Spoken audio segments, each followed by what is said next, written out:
Hi guys नमस्ते होइन आज चाहिँ डे 2 हो तर आज चाहिँ मतलब भोलि चाहिँ लक्ष्मी पूजा आज काटिया थियो अन्त आज चाहिँ म पुरै बिजी भएँ होइन अन्त म दिउँसो भिडियो बनाउनु पाइनँ अन्त आज भरे चाहिँ मेरो ज्यादा काम थियो अन्त मैले सोचेँ बेलुकै भिडियो बनाउँछु भनेर त मैले के गरेँ देखाउँछु है।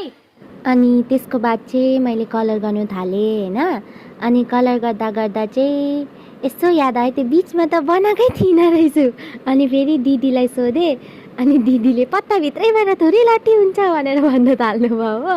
त्यसको बाद फेरि कलर गर्न थालेँ होइन अनि हाँस उठ्यो। त्यसको बाद चाहिँ फेरि यस्तो देखिनु थाल्यो होइन यसरी मजाले बनायौँ मैले र दिदीले होइन यसरी बनाउनु थाल्यौँ। अब आमालाई पनि देखाउँछु म होइन आमाले पनि काम गर्दै हुन्छ देखाउँदैछु है।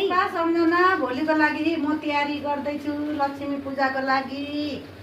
भोलि पनि अझै पूजाहरू गरेको पनि देखाउँछु सबै सजाएको पछि पनि। पापा लुगा नलगाई हो यी पत्ताको दिदी यी सजाउँदै हुन्छ। अनि त्यसको बाद चाहिँ दिदी र मैले भट्टाभट पत्ताहरू उड्नु थालेँ। भाइले लिएर उयो स्टेपलर दियो तर स्टेपलर चाहिँ भएन अन्त हामीले धागोले नै गरिरह्यौँ होइन। अनि त्यसको बाद चाहिँ सजाएपछि चाहिँ यस्तो देखिनु थाल्यो अनि मैले के सोचेँ कि भोलि यहाँ गोबरहरू लगाएर होइन भोलि नै गरिन्छु भनेर सोचेँ अनि यस्तो देख्नु थाल्यो। त्यसको बाद चाहिँ दिदीले फेरि पत्ता तलको लागि उड्नु थाल्नुभयो होइन अनि म तल गएँ तल आमाको घरमा अनि आमाको घरमा गएपछि यसरी पत्ता फेरि उड्नु थाल्यो। हामीले आमाको मन्दिरको लागि म मेनुका दिदी भएर जल्दीले हामीले सजाउनु थालेँ। आमाले पनि सघाउँदै हुनुहुन्थ्यो होइन अनि हामीले भट्टाभट्टी जति जल्दी हुनसक्छ गर्नु सक्यौँ होइन। अनि हामीले सजाउनु त पुरै कोसिस गर्दैछौँ। अब तपाईँहरूले पनि दिवालीको तयारीहरू गर्दै हुनुहुन्छ होला होइन।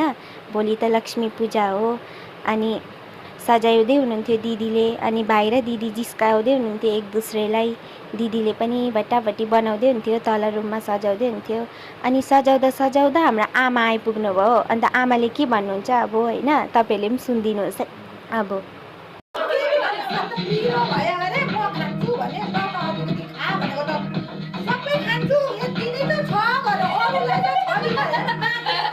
हामीले सोच्यौँ सजाउँदा डान्स पनि गरौँ भनेर लु हेरिदिनुहोस्।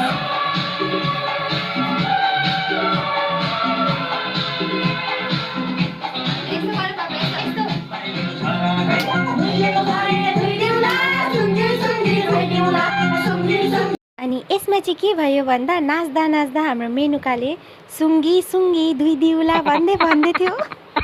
सो हाई गाइज आज चाहिँ हामीले यति नै भिडियो बनाएँ होइन। आजको चाहिँ मेरो उफ नाचेर गरम भयो अन्त भोलि हेरिदिनु।